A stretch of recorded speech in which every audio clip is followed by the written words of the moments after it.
What's going on, everybody? Welcome to another edition of Axe Creation, and in this lesson we're going to look at the odd time riffs of Soundgarden.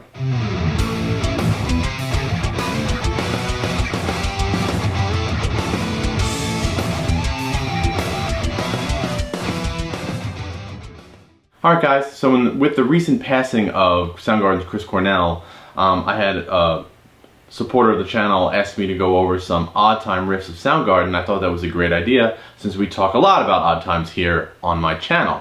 Okay, so I wanted to show you guys a couple odd time riffs from Soundgarden. Okay, so the point is not to necessarily teach you how to play these songs and these riffs note for notes, because the tuning's a little off and we're gonna be hacking it a little bit, right? So I just wanted to show you and talk about the phrasing. Okay, so let's talk about the riff that started it all, at least for me, and that's Outshined. Okay, and it's the perfect example of a sludgy, grungy tone from that era and then what made up Soundgarden. Alright, so let me play you the riff and then we'll talk about it.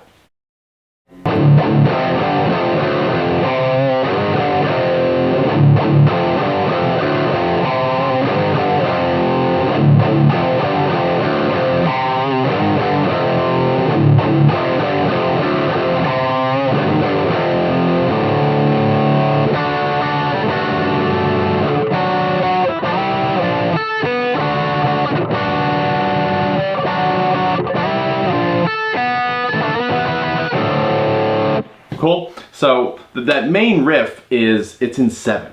Okay, so it's in 7/4. So that means you're counting it just 1, 2, 3, 4, 5, 6, 7, 1. Okay, and nothing too crazy here. We're not going to get into, say, some Dream Theater multiple meters being strung together or some polyrhythmic ideas from Meshuggah, some super advanced stuff. A lot of this is very straightforward. It's just a lot of the phrasing is not just straight 4, and things don't fall where you want to be. So these are some of those riffs. Okay, and like I said, Outshined, we have drop D tuning, no crazy old tuning for this riff.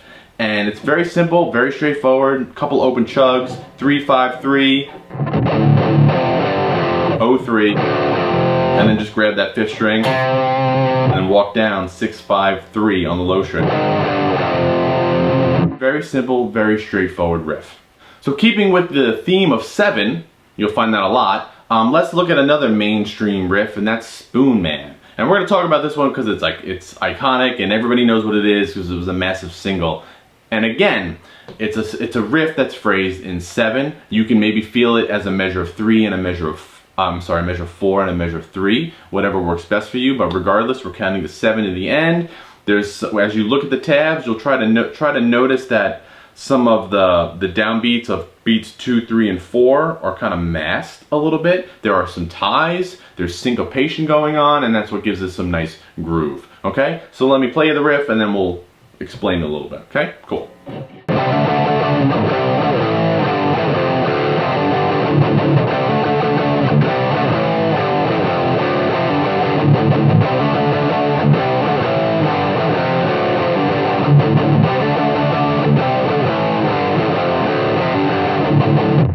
Cool. Very straightforward, kind of fun riff to play, high energy. Like I said, so we're counting that in measure of 7. Again, 7/4 notes. And what I like about it is it's a nice descending line, right? You're starting essentially in 10th and 12th position. Again, we're in a drop D tuning.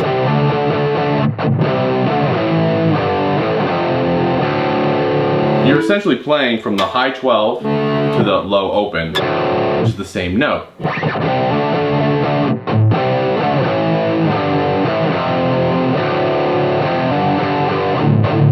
Okay? Again, nothing too complicated there. Nice syncopation. We're counting to 7, and it's a nice descending line. Not chromatic by any means, which we'll see, but this is a nice descending line. Cool?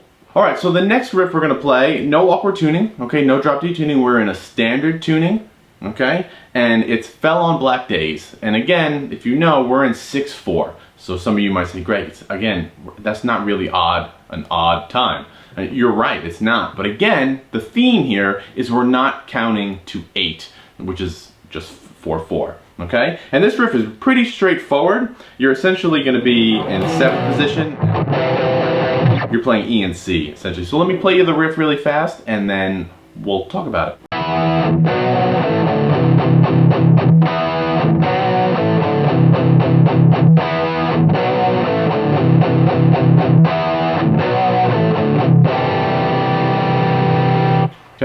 So very straightforward riff. Again, the rhythm of it, we're just counting to 6 rather than 8. And so how do we play it? We're going to play an E power chord, 7th position A string, and then basically move to a B power chord, 7th position 6th string. But we're going to bend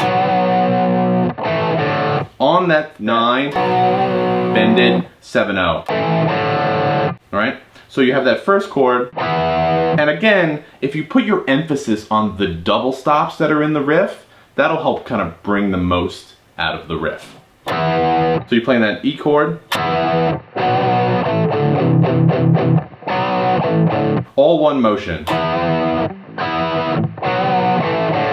and then you're getting this little C major 3rd shape here. And when it breaks, you're just adding the overstrings to it, which makes a nice C major 7 chord. All right. So again, very straightforward, counting the 6, and then bring out the double stops. Okay. Now we're going to move to one of my favorite songs, and that's a song called "The Day I Tried to Live." Now, the tuning of this song is way out there. I believe it is E, E, B, B, B, B, and they're all in different octaves of each other. So we are not doing that. So I wanted to talk about the riff itself rather than teach you exactly how to play this, okay? And there's a couple really cool things that I like about this riff. Okay, so let's talk about the odd time, since we're talking about that. We have a measure of 7/8 and a measure of 4/4, right? And 7/8 is just 1/8 note short of a full measure of 4. So you have this nice, slightly off kind of feel. And if you listen to the song, the riff, you'll hear the snare hit on the measure of 7/8. Your snare hits on 3 and 7, and then you'll feel it on 2 and 4, like the typical backbeat. Right? So you're basically going to count this with a little bit of an up-tempo 8th note feel, like 1, 2, 3, 4, 5, 6, 7, 1, 2, 3, 4, 1, 2, 3, 4, 5, 6, 7, 1, 2, 3, 4. Okay? So that's essentially the rhythm of what's going on.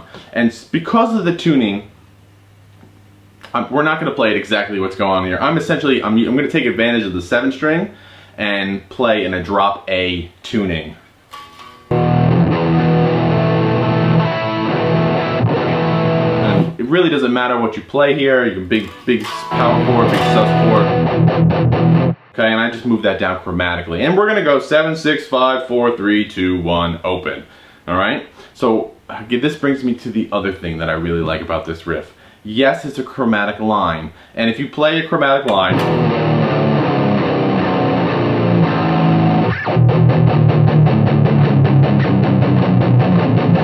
right? There's a lot you can do with that rhythmically, but if you don't really change it up rhythmically, it's going to get really stale, right? Because how many times as guitar players do we play something and then move it a half step down, and all of a sudden we find ourselves playing chromatic lines, and it sounds great, but it gets old really fast. So this is just a nice way to add some rhythm to it. So let me play it really fast so you can hear it.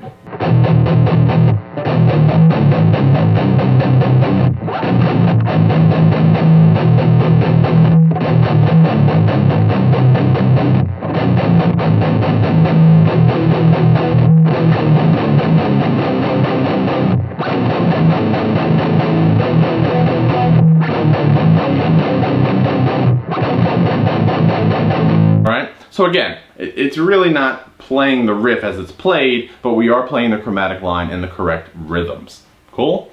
Really fun thing to do, and I love the 7/8, 4/4 kind of thing. And anytime you can make a chromatic line groove and sound musical, good job.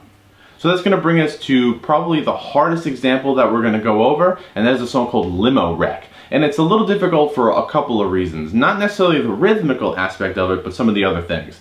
One is the tuning, a little altered. You're probably not going to want to play in it unless you really set up your guitar that way. We have our low 6th string is going to be down to C, and then the 5th string is going to be down to G, and then the rest of it is standard. Okay? So it's C, G, and then standard tuning.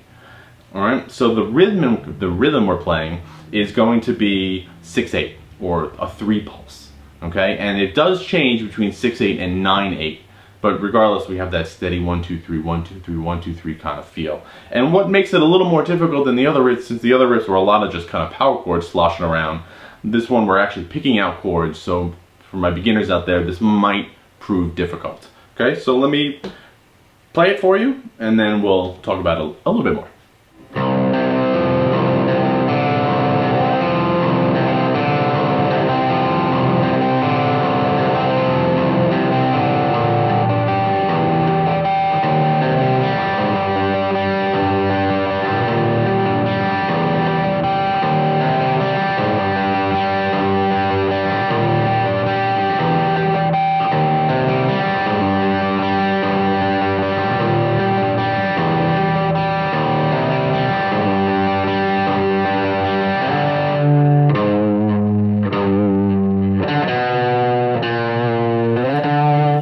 Cool. So again, really fun riff to play. I love playing in 6/8, and I love that some of the measures get stretched out to 9/8 as well. And when you know, the link for the tabs are down below, and you'll see that in the tabs, and you probably saw it on the screen.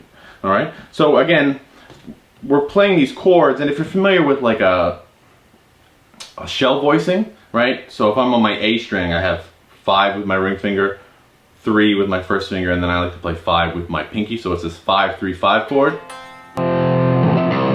with the low C. That 6th string is C. And the only note that changes is that D string. Right, and those notes are F and D, and in relation, I'm just playing a C octave, so it kind of creates like a sus sound. And then you have this little tricky part. You're gonna play 10 on the low E, 10 on the 6th string, and then harmonics 12-12-12 on 5-4-3.